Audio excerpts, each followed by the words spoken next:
What up, everyone? This is Alex, CEO and founder of MarsBased, and in this episode, we'll be talking to Pere Vallés, the CEO of Exoticca, a travel startup from Barcelona, one of the companies raising the most amount of capital in the last years in a pretty exciting market, but unfortunately, they got hit hard by the pandemic in 2020. We'll be talking about this. We'll be talking about the travel tech sector. We'll be talking about leadership in rough times. Pere is a seasoned entrepreneur and leader. He's been suffering and undergoing several global crises since the year early 2000s when the dot-com bubble burst. Then we've had other economic crises and most recently the global pandemic, right? So in this episode, we'll be talking about leadership, how to communicate to the teams, how to steer the ship in these rough times and in these trying situations, who takes the decisions and what's the right moment to communicate them. And especially we will open up towards the end of the episode where Pere opens up about his transformation from being much more rigid leader towards a much more empathic and emotional and open and fragile leader right now when he is commanding Exoticca. I think this is a very interesting episode, especially if you saw our interview with Pere Vallés in Startup Grind in 2016, if I remember correctly, March 2016. You want to see a contrast of a great leader, one of the greatest leaders and investors and entrepreneurs in Barcelona, Mr. Pere Vallés. I hope you enjoyed this episode. Here it starts.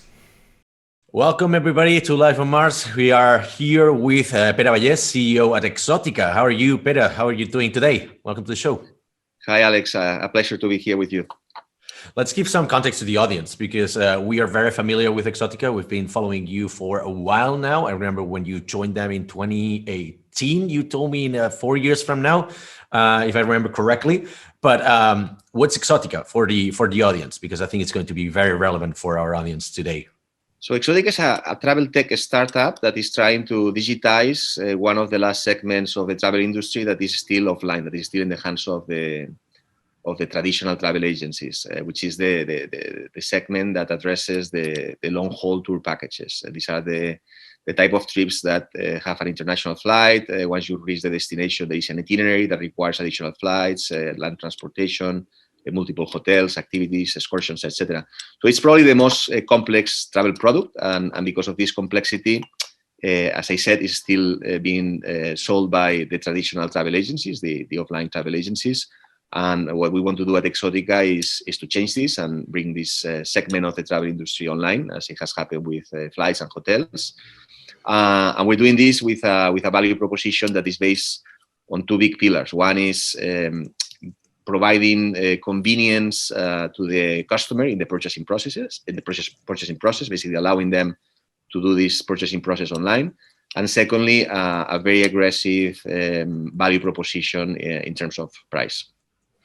Which I understand it has been a rough year, 2020, right? Before we go into that, so what's the part that technology is solving in this process, right? Because you're saying that you're digitizing some of the processes that were traditionally owned by the travel agencies, but what is technology solving in this part? Is it like a better scheduling? Is it a better, I don't know, like a better pricing for the end user? What is your product solving with technology? Basically, the key here with this type of product is you have about between 20 and 30 different components. So you have multiple flights, you have multiple hotels, you have multiple activities. So the key is being able to have a technology that has an interconnection with the provider of each one of these components of the package, and that can provide real-time pricing and real-time availability and can orchestrate this type of complex trips on the flight in a dynamic way as the customer does the search in your website. So you need basically like a back office platform that has the interconnection with the different providers and allows to build on the fly these packages as the customer makes the selection and offers the customer real-time pricing and real-time availability. When you go to a traditional travel agency and you want to buy this type of trip, you're not going to get immediate pricing. They will have to contact the different suppliers and get back to you in a few days. What we do is we allow to do it online and on a real-time basis. That's part of what we solve. And the second part that we solve is usually a travel agency, it goes through many layers of intermediation. They don't buy directly from the hotel. They buy from an international tour operator that buys from a local travel agency in the destination. That is the one that really buys from the different providers of the different components. What we do is we bypass all these layers of intermediation, and through these interconnections that we have directly with the provider of each component of the package, we're able to bring down significantly the cost. Let's talk a little bit more about the main topic of this episode, because what we wanted to cover here today is leadership through crisis, right? And you've been leading companies for quite a while now. You've got a lot of accumulated experience at C-level in some really big companies. Not only you were CFO at a Nasdaq company back in the 2000s crisis, then you had been also for many years the CEO and chairman of Saito, a Barcelona-based startup, and now at Exoticca, right? Seems like every few years we've got a big crisis, and you've been at the forefront and just battling in the trenches, right? For us, for instance, it's our first crisis. This one, the first crisis we experienced as business owners, right? So maybe there's other people out there who experienced the first crisis as business owners as well, right? So let's say the first time you're faced in a leadership position with a crisis like this, what are your immediate thoughts, and how do you usually react to this? Like, let's start with communications, for instance. When do you communicate there's a crisis to the team?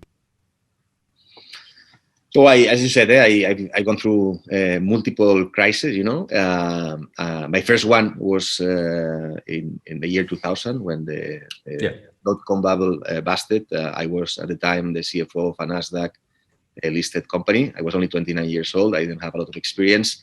I had lived through the crazy 90s, where there was a huge boom, and when you don't have the experience span of having gone through a crisis before, you think that things will always, continue the same, So the first reaction when you face a crisis, especially when it's the first time, is shock, because you don't really know what is happening. It's something that you haven't experienced before. And the second is probably denial. You think that this is temporary, the market has overreacted, things will go back to normal, and therefore there is no need to rush and to do anything too dramatic, because you think it's a temporary thing. With time and through experience, when you go through several crises, then you start learning that basically from time to time there are going to be crises, and I think in the world that we live in, where things happen more quickly than before, it is likely that we're going to go through more crises more often than in previous times. So in the case of this last crisis, for example, it was a shock as well. Even though I had already gone through different ones, it was a shock because Exoticca was doing really well. It was a company that had grown from 2 million euros in sales in 2015 to almost 50 million in 2019. We had started 2020 in a fantastic way. January and February had been great months. And this Chinese virus, that we call it at the time, that seemed to be a Chinese problem, it only affected one of the 50 destinations that we have, which China is a big destination for us. But it didn't seem like a big problem. All of a sudden, we started hearing about cases in Italy, and we found out that this was a global pandemic, and things happened really, really very quickly. We went from selling 5 million euros per month to selling like 100,000 euros in the first 2 weeks of April, and that happened in a 45-day time span. So I would say it's always shock. Obviously, with experience, you start learning that basically that these things happen, and then the key thing is to be able to adjust quickly, mentally, and also as a company, in terms of the resources of the company, you have to adjust very quickly. So when's the right moment to start communicating to the team? Like, not too early, but also not too late. How do you calibrate this? Well, in the case of this last crisis, it was very obvious, because it was super visible. Everybody knew it. Yeah. Everybody knew it. It was in the news. Everybody saw the big drop that we had in sales, which was, as I said, super sudden and super dramatic. So there was not really a big need of communicating, hey, we have a problem. It was more, what are we going to do about it, The first instinct when you have a crisis like this is a conservative instinct that we have as animals, which is a defensive instinct, of let's cut everything we can, let's almost go into semi hibernation and wait until the storm is over. Basically you cut your marketing budget. We went from spending 1 million euros per month in marketing to spending 25,000 euros. We basically cut everything that was discretionary, and then we did a temporary suspension of employment. We did an ERTE. That was our first reaction. Which is a fight for survival. We had raised some cash the previous year with some financing, so we were relatively well funded. But since we didn't know for how long it would take, our first reaction was, listen, let's make sure that we have enough runway, so that under the most pessimistic scenario, we have enough time to recover. But then so we had to communicate this to the people. We had to say, listen, this is a situation. We're in the travel industry. This is a pandemic that affects travel in a big way. And honestly, everybody understood, because it was not a company-specific crisis. It was a global crisis that had a big impact on the travel industry. And then after this first defensive, conservative reaction, we start thinking, and we say, listen, we think that we are capable of reactivating sales even under the worst possible conditions if we come up with creative and aggressive measures. And therefore, it doesn't make sense to be in hibernation. It makes more sense to try to take advantage of some of the opportunities that will come up with this crisis. And we basically got out of this hibernation mode very quickly, in like 30 days. We put in place some measures, and we were able to reactivate sales and basically recover. Because you knew that all hope was lost, but you didn't want to play like the others, perhaps, right? You said, okay, we're not going to sell anyways, so we might as well want to try new experiments, right? What kind of experiments did you try there? Because I think you mentioned a couple before our call, so maybe let's share with the audience. At the end, we tried to address the main concerns of the people, and the main concerns were the main one was the uncertainty. People didn't know whether they would be able to travel, when they would be able to travel, whether it would be safe, whether they would have the money for when they wanted to travel. So there was a lot of uncertainty. So the way to remove the uncertainty was to come up with the most aggressive cancellation policy in the space. We had a free cancellation policy where we would give your cash back if you call and wanted to cancel, no questions asked, so for any reason, and that basically removes a lot of the uncertainty. That was I think that was a big move. It's a move that has a lot of risk for the company, but for the customer, obviously, it has some very obvious benefits and some incentives to purchase now. Then, obviously, if you have a free cancellation policy, but the deals that you're getting are the same deals that you were seeing before the crisis, you don't really have an incentive to buy, So you need to make sure that what you offer in terms of product is the best that has ever been seen, So we came up with prices for our top destinations that were prices never seen before, And the way we did it is by going to our partners in the different destinations and telling our partners, listen, we're one of the few companies that is going to still be active in the market, that is going to continue investing in marketing, and we're going to promote your destination. But in order to promote your destination, what we need is that you give us really the best prices that you have and prices that have never seen before. And with that, we were able to come up with some super amazing offers. And finally, the third thing that we did is we realized that people were not going to travel in the summer of 2020, because we knew that by then the situation would not be under control. So selling trips for the summer of 2020 with a free cancellation policy did not make a lot of sense, because all of them would be canceled.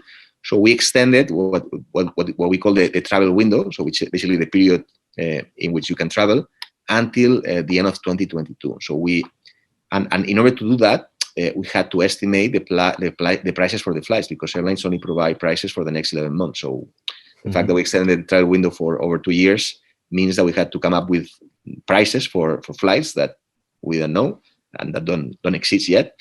And we had to basically develop very quickly an algorithm to predict those flights. We will know if the algorithm was right or not in 2022, I guess. Oh, wow. And with that, with these three measures, basically with the possibility of traveling or booking trips until the end of 2022, with prices never seen before, and with the possibility of always canceling those trips, no questions asked, we really were able to reactivate the demand. And in some markets, like the US market, we were able to even grow from 2019. Because you're also taking a lot of financial risk here, right? On the one hand, because even though you are selling now, you're invoicing people now, you're charging people now, you're getting the cash flow now, but you might not spend it until the future, right? And therefore, you're able to pay or get money for your value, and then keep it until that happens. That might be canceled as well, right? Or the price might be higher than expected just because you're predicting these flights, right? How do you even this out? Is this a calibrated risk? I assume yes, but in doing so, do you think this risk assessment, is it really worth it? And how much competitive advantage is it giving you over the competition?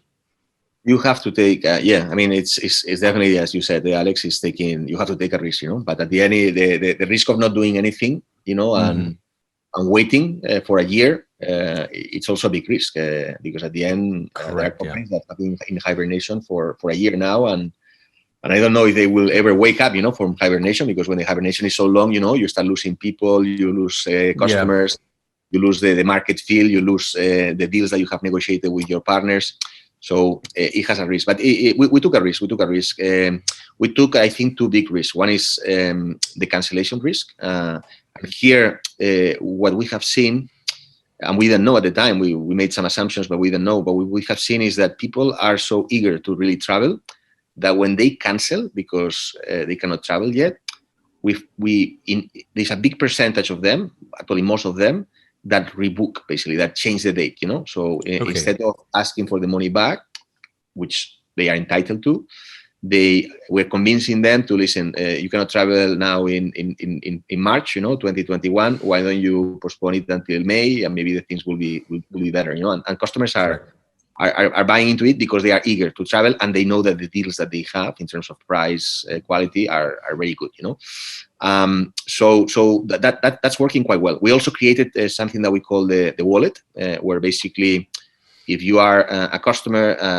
and you want to cancel because you cannot travel or you don't want to travel on a certain date, you can ask for your money back, and we will give you your money back. But if you deposit the money in a wallet with us, we do a top up of 5% that you can use against any future travel that you want to book with us, and that has also worked quite well. So what we did in the case of cancellations, we put some preventive measures, to manage that risk. And in the case of the airlines, we're taking a risk. We're taking a risk definitely because we're predicting flights. But at the end, the analysis that we did is, if you look historically, what is happening with airline fares, there's deflation. They tend to go down. They don't go up. If we look at how much it was to travel to New York 10 years ago, it was more expensive than now. And if you look at 20 years ago, it was even more expensive. So there is inflation, in the industry. And then with the crisis, there is also overcapacity, and there's going to be overcapacity for a while. So if we had to guess now what is going to happen with flight prices in 2022, I would guess that they will go down. I wouldn't guess that they will go up. And what we did is we did a conservative estimate on what those prices will be. But again, we will find out where we're right or not when we're in 2022. Let's circle back to crisis. So did you create any sort of crisis committee inside the company to be the ones that are deciding what people were part of this committee? Was like the C-levels only? Was also like HR? Who were involved in this committee? Well, it was everybody. It was because it was so. In this case, in the practical case, it was everybody. It was obviously the C-level of the company. Is the one that took the lead. I mean, my personal style is I like to involve the executive team. Because honestly, it's a way of sharing also the burden. If, there are some CEOs that prefer to do everything themselves and keep everything to themselves, and honestly, I don't think it's good for the company, and I don't think it's healthy for the CEO either. So I like to share the burden.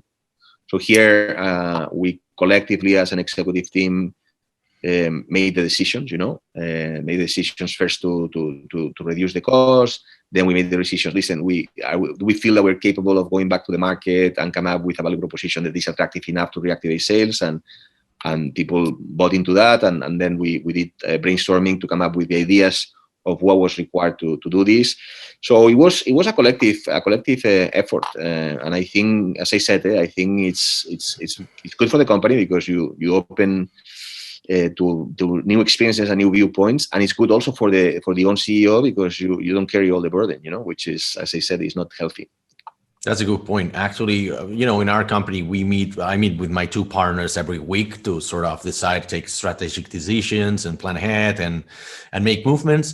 But I remember when March came and we were forced into that harsh lockdown here in Barcelona, we were meeting every day, sometimes several times a day, just because informations were coming from here and there. There was a lot of uncertainty. The government said it's going to be a matter of 2-3 weeks, and you cannot trust them very much. And then you were seeing that the virus is spreading to other countries, and therefore other countries were also developing this, and they were attacking some of our bigger markets like the US, perhaps, and things like that. So we went from meeting once per week and once per day. How often were you meeting with these people, and how much time did it take in percentage of you as a CEO? I would say, in the weeks of the crisis, it was, I would say, it was 80% of our time was thinking about alternative solutions.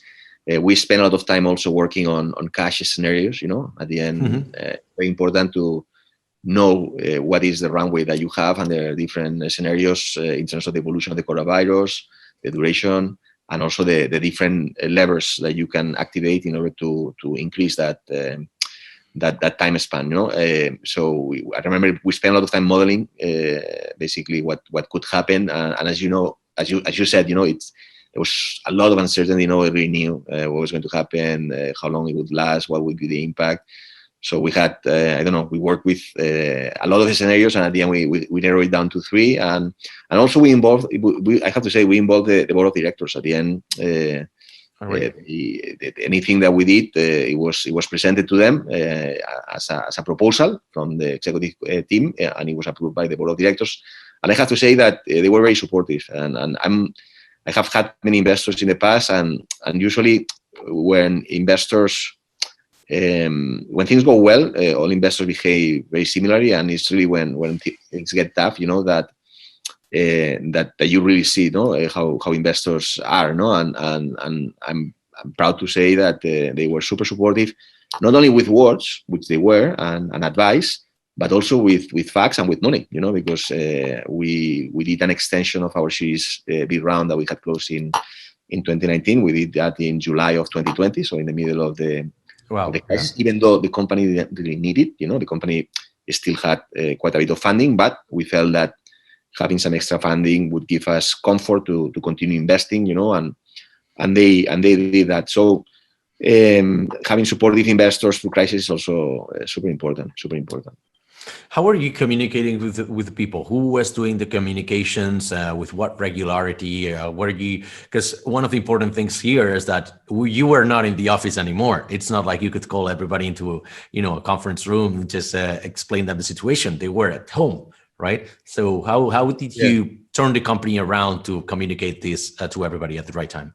One of the things I think that one of the positive outcomes out of this whole crisis has been that I think we have significantly increased and improved the communication with our people, and the company in general. I mean, for example, we used to have, we had a newsletter, that every 2 weeks the HR department would send to everybody and would give updates, on what's going on in the company, in the industry, etc. But one thing that we didn't do is communicating like we're doing now, is communicating on a monthly basis the results of the companies to all the employees. Sometimes VC-backed companies are very reluctant to that because they don't want that information to filter out. And before the crisis, we were not doing it, to be honest. But since we asked people to make sacrifices, like we put people in ERTE, we reduced salaries for certain people, we eliminated the company bonuses.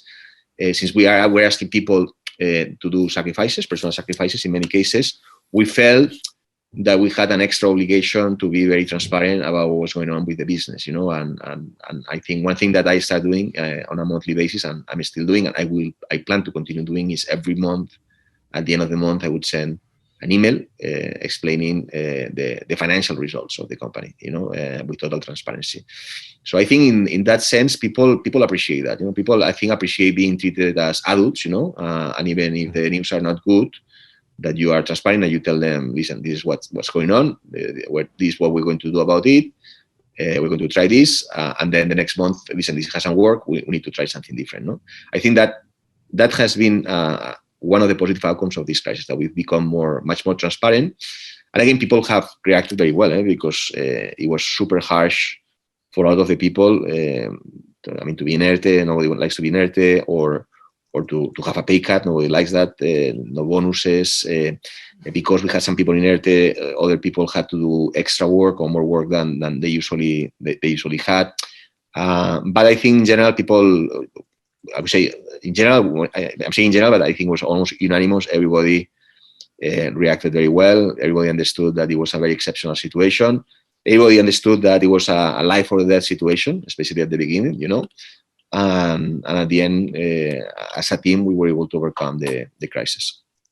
One of the things that really resonates with what we were doing at MarsBased, right? We have always had this policy of transparency in the company. So even though we had always been sharing our numbers with our employees on a regular basis, people were scared, right? And at the beginning of the crisis, they were like, "Oh, well, I am worried about my job." And most of our developers were worried about their jobs just because in their environment, everybody was losing their jobs, even though they knew that we're in a very stable financial situation and we had signed big contracts at the beginning of the year. Everything was stable.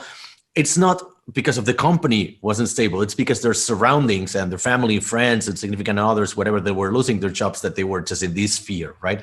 So I think that quite paradoxically, even if the company was stable, I mean, you guys were not sharing this information before, but we were. So it was like, irrespective of that, people were feeling insecure just because they have never been in this situation, or maybe it had been like 10, 12 years, right? Since 2008, we were not in a situation like this, right? So in this regard, there's another thing that you guys might have implemented here. I don't know if you were remote friendly or not, but how about remote work, right? Because people were forced overnight to go into full remote without proper training, without equipment, without support from the company, without devices, even without VPN accesses to their offices and to their computers in the office. So how was this transition for you? Like, were you prepared for this, or how did you adapt? No, I think and Alex, and I think you've always been remote, no? Yeah. And you were a big proponent of remote, and obviously I've been following you, and I know that you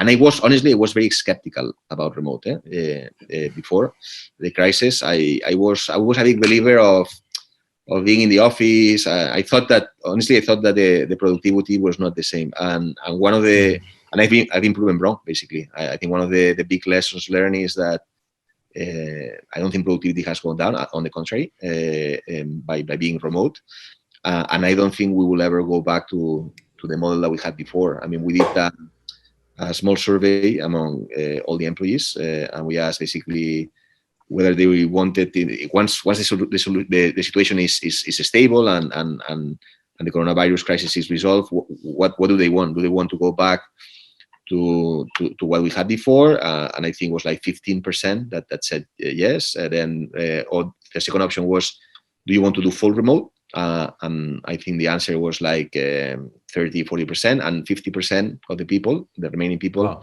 they wanted a hybrid system, where you can meet with your teams from time to time,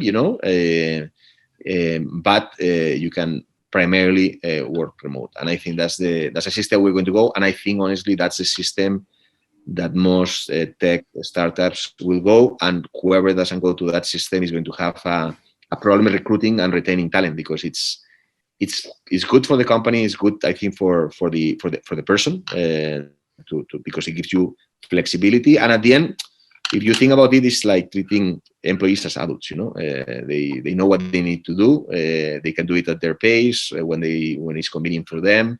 So you give them flexibility on that end, and they don't need to be here to do it. And so I think one of the big lessons learned for me, and I think for many maybe old school people, that thought that being in the office was critical, blah blah blah, is that things can be done very effectively and very efficiently in a remote environment. Yeah, I mean, I've always been an evangelist. We've always been suggesting that remote work is the way, is the future. But also, I think that remote shouldn't be adopted as a benefit just because everybody else is doing it, right? And even prior to the crisis, we had been seeing and advising some companies that they wanted to adopt remote just because everybody else was doing it and they were not hiring. But I don't think that's the right reason, because people will perceive it, right? You will not do it as something that you want to do, but rather as something that you are forced to do. And maybe you don't have the right team, or maybe you don't have the right structure, you have the right leadership, right? So I don't know, it's not always that easy. And one of the things that also other companies have seen is that this huge increase in productivity, just because there's a phenomenon. I think there are studies that prove that it's not related to being remote. It's when people know they're being inspected or analyzed for a change, they tend to overperform, right? So if you yeah, so I think that's, it's not always causation versus correlation, but I think we're talking a little bit about that. But how did you, I'm assuming that there were certain processes and policies that you had to change in terms of, technology. Not everybody had personal computer, work computer, or structures in the company, that there were 2 or 3 weeks of huge instability, right? In which they were some people still in the office while others were not in the office. How did you manage the transition? Was there an involved, also a committee of people just doing that, or providing people with some training or best practices? I know that there are other companies that have suffered with that. It was done overnight and it was quite smooth. Oh wow!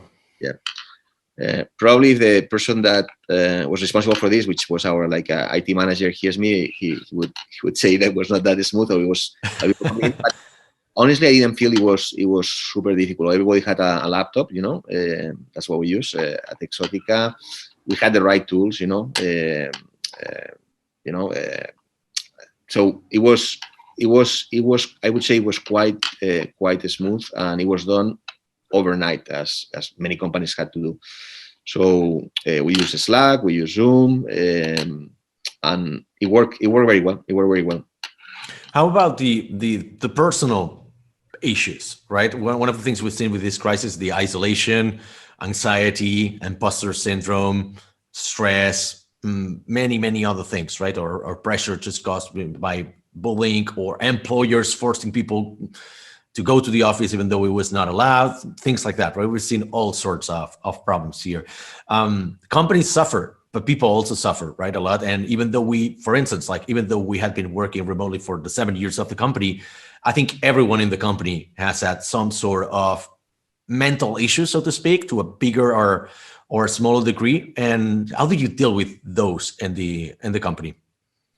Yeah, no, you're right. I mean, honestly, I think after this, there's going to be a lot of people that are going to be affected, by what we went through. I think the anxiety, of the work, the concern, about getting sick, the isolation. I mean, there are people that obviously can cope with this better because they're more used to being alone, but there are people that are suffering.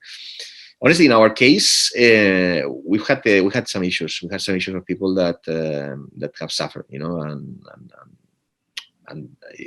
but as a company, while you cannot meet with people, because it's not safe. I mean, I'm not sure there is a lot you can do, to help these people.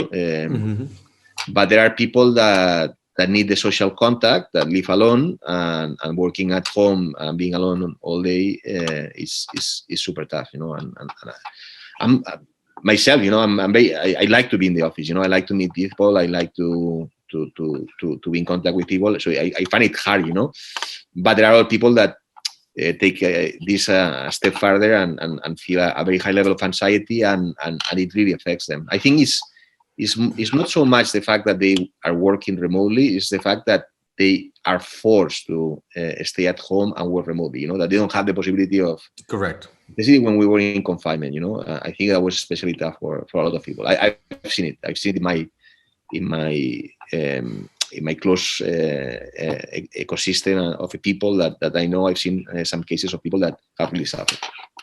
Yeah, I mean, if you're forced to work from home, it's not really remote because you're not in control. It's kind of like if you're forced to work from a hospital just because you broke your legs or something, but you still want to work. That's not remote work. It's just it's adapting to the situation.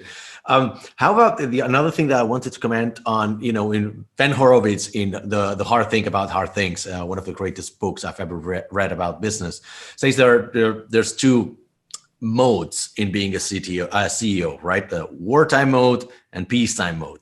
And in the middle of crisis, you go with the wartime mode, where like everything is like you need to defy the status quo, you need to break all the rules, even the company culture, perhaps, because you need to survive. In wartime, and a big pandemic might be the ideal scenario to go into wartime. You change your team, you change your ways, you change your attitude. Also, as a CEO, you change your communications. What is Pere Vallés in wartime mode like? It's really. I mean, when you were explaining this, I could totally relate to what you were saying. I think when you're in a situation where you are facing maximum uncertainty and it's almost I don't want to sound too dramatic, but for the company, it could be a death or life type of situation, and you're against the wall. You go into wartime mode, and basically you get super intense. You get super focused on needs to be done in order to guarantee the survival of the company, and you put and it's hard to say this, you put feelings aside, to do whatever it takes to guarantee the survival of the company, because at the end that's the number one objective. The problem with this is that it can be done, and I can do it, but sustaining this over time for a long period of time, it's very difficult. It's very difficult for the person, for the own CEO, because you can burn yourself, because nobody likes to be in that type of super intense stress mode, and it also can burn the people around you. So you need to be intense when it's necessary, but then as soon as possible you need to switch to peacetime mode. Yeah. However, wartime mode is not like when it's going to end, especially with this one that we're facing right now. That as I mentioned, the government said it was going to be a matter of 2-3 weeks, and it's going to be a year now when this podcast is out, right? How about you personally? Like I don't know if it's adequate or not, but like let's open up a bit.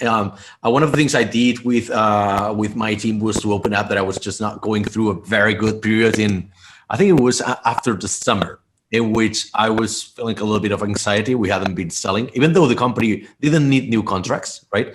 But I was not used to not selling for 10 months. Usually we sell a new contract every 3 or 4 months, right? And so I opened up, I sent a Basecamp message to all the employees saying like, maybe I'm not the right CEO, maybe this happens, maybe I should try something new. Let's talk about it. And the answers were positive and super overwhelming, right? It was amazing to receive that kind of support. So thank you. But like, what were the worst days at the office for you? Like not only in this crisis, maybe in previous crisis as well. Honestly, in this crisis, because it was a crisis that was kind of a global, external, that affected in a huge way the travel industry. So it was not a crisis that somehow I caused because I made a mistake, Yeah.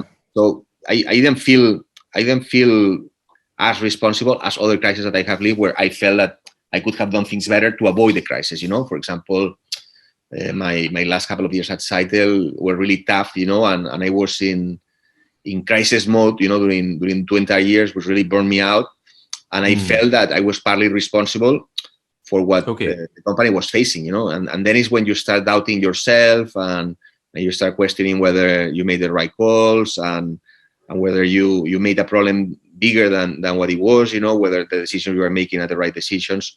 So when I think there is a difference, or at least for me, when the crisis is like the burst of the .com bubble, and you're a NASDAQ listed company, there's nothing you can do, it affects everybody, and you just try to do the better you can. Or when the crisis is a coronavirus crisis, where it's a pandemic and you're in the travel industry, so.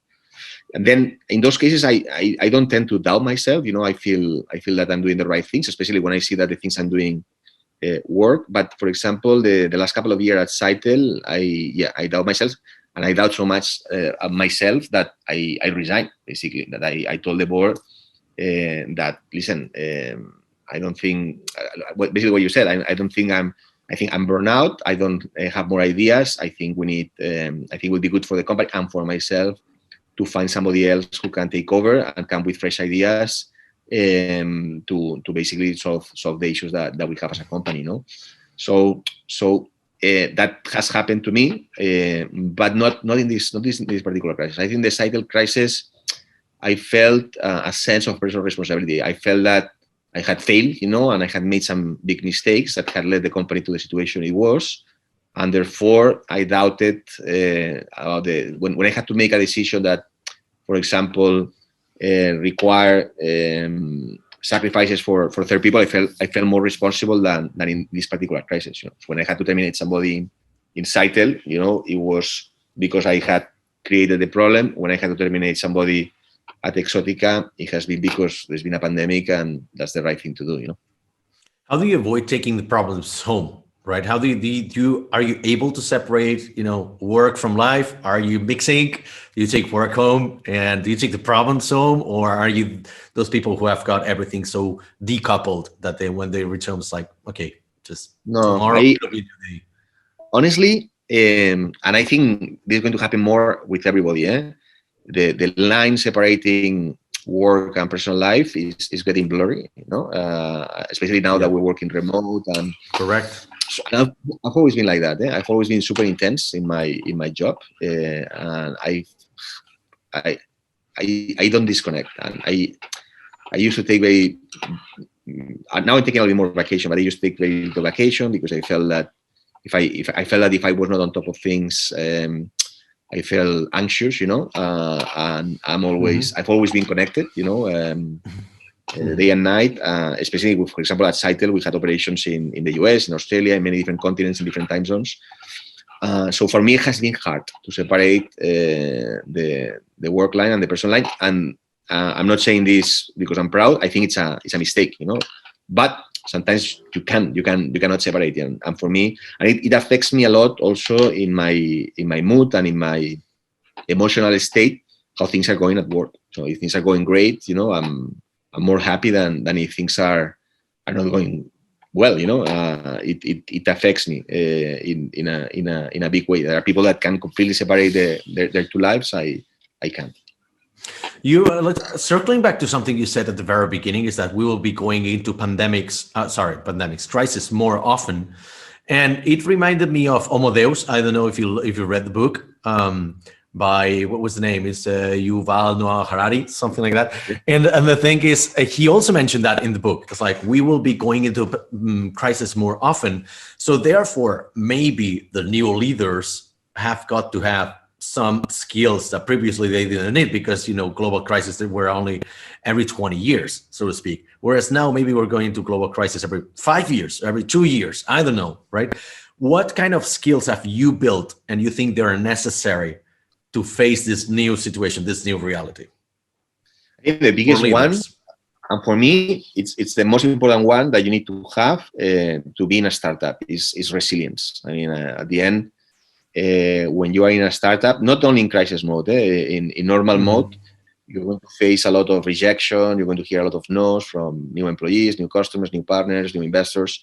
So having the capability of processing that negative inputs as feedback and being able to overcome the negativity and come up with positive ideas and try again, and I think that's absolutely critical, in crisis mode, but also in a startup, because startups are like roller coasters, there are a lot of ups and downs, and you're always going to face adversity, no matter what. I mean, there's no single successful startup that hasn't go through several crises or problems or issues or key moments where the decisions were absolutely very important, and in order to be able to go through that from an emotional point of view, you need to be strong and you need to have resilience. To me, that's the number one characteristic that the CEO or the leader of any startup needs to have. And I think this characteristic, as you said, is even more important now that we're going to face probably crisis more often, I wanted to touch on something else before we wrap it up, which is investors, right? Because we have briefly covered it, But there's one underlying truth here that, VCs, they tend to be very supportive until things go south, right? And we know that just by their structure, because the way they are engineered, they need to, as time goes by, they see the companies that perform the best and those that perform the worst. And their model can only allow them to help those performing the best, because if you're not performing enough, they kind of like let you die, right? So do you think you've been helped in your company in Exoticca just because you were performing well before the crisis, or you would have been left to die had it been the situation a little bit different? No, I mean, what you're saying is absolutely right, but it's not the same for all VCs, because I mean, there are VCs that have not yours, right? Not yours. No, they no, are good people. it depends. It depends on the size of the VC. I mean, there are VCs that have like 500, and I had some of those VCs in the past. Yeah. That I don't know, have 500 million euros per fund, and therefore the first ticket is maybe 3-5 million, and then as you said, if they see that the company is not performing, they stop supporting the company, and that almost kills the company, because if the lead VC that is in the company is not supporting the company in the next round, it sends a very bad signal to the market, Correct. But if you go, and that's why you as a founder, you need to be very conscious about who you take on board. If you go with VCs that have smaller funds, have 50, 70 million euro funds, or even 100 million funds, they don't drop companies so easily. I think actually sometimes the mistake that they tend to make is that they try to keep alive companies that don't really have any possibility or any chance, just because they don't want to take the write-off, so it depends, I think, on the size of the VCs. Again, there are VCs that fight a lot before they write off a company, and maybe they fight too much, because maybe there are companies that, listen, it just doesn't work and it doesn't make more sense to put in more money. And I'm very conscious about this. And for example, the investors that I have brought to Exoticca, which I was able to select, because Exoticca has been a very attractive company before the crisis, are investors that fall in this second category, that don't have super big funds, that they have a reputation for trying to support all the companies in which they invest, and only at the very end, when they see that there is no any possible potential positive outcome for the companies, when they stop investing. And I have seen that in a situation where it was not clear, where there was no vaccine, there was super uncertainty, they've put more money in the company, and they did it under conditions that are not distressed conditions. They put the money under the same conditions that they had put it in 2019, when we were growing over 100% per year. So I think again, you have to be careful who you choose. Sometimes if you go with a super big name firm, a big international VC that has 500 or 600 million in that particular fund, it can be a very good thing if things go really well. But if things don't go as expected, they drop you, as you said. And if they drop you, it's very difficult that anybody else is going to pick you up, and if you go with a VC that maybe doesn't have such a big name, it's smaller, but it's a VC that it's a little bit more conservative. They don't look only for home runs. They look to make a decent multiple on every investment that they make, and sometimes they win, sometimes they lose. They tend to be more sticky, and they tend to support you more in bad times. That's good to know. And people doing the reference checks in, future VCs, I think they would be doing good if they listen to this interview on this part, particularly because it's very useful, right? Because everybody, you can have fair weather friends in VCs, but like if they're not supportive when there's a crisis coming, maybe you don't want to take their money, right? So you need to be very, very, very selective as to whose money you take into the company, right? Startups, when they are doing well and they can raise money from top VCs that are huge, they never think that things cannot go well. It's difficult for them, and I've been in that position. That's a good point. It's difficult for them to think, if things have been going so well, why would they go wrong? And even if somebody tells them, listen, you have to be careful because things might not go as well as expected, and then maybe this VC is not the VC you need, they get almost offended, because it's almost like you're questioning the company, So it is not obvious to see beforehand, especially when you have a super successful startup and you have a lot of great VCs and great names knocking on your door and willing to invest, telling them no to this type of VC and going with a much smaller VC that is a little bit more conservative and maybe is going to be more supportive in hard times. It's a very tough decision. It's a decision probably that I would say very, very few first-time entrepreneurs would make. It's only people that have gone through bad experiences and have gone through difficult times that know that this is something that you need to consider. How about the next years? What can we expect from Exoticca and the market? Because it seems like in a crisis, markets tend to consolidate. We're seeing a lot of M&A, companies buying other companies at a bargain just because some of them, they were about to close shop or they were just not performing well. We've seen even like TravelPerk has acquired 2 or 3 companies, right, in the span of the last 6 to 8 months, which has been pretty surprising. So some companies are going aggressive if they think they can still make it. So what can we expect from the market? What's your vision for the next couple of years? 100% bullish on the travel market and the travel space. I think there's going to be a huge rebound as soon as enough people are vaccinated. We're going to see a big rebound. There's a lot of pent-up demand, a lot of people that have not been able to travel in the last year. If you look at macroeconomic data, you will see that the percentage of savings has gone up a lot, because for 2 reasons, because people have not had the opportunity to spend, and secondly, because there is so much uncertainty.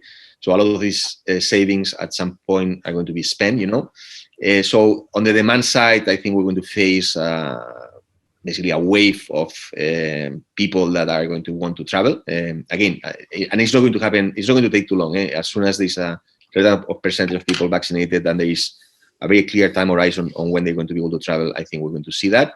And then on the supply side of the business, this business has killed many companies. I think there are different estimates, but between 30 and 50% of the traditional travel agencies in Spain are not going to reopen, basically.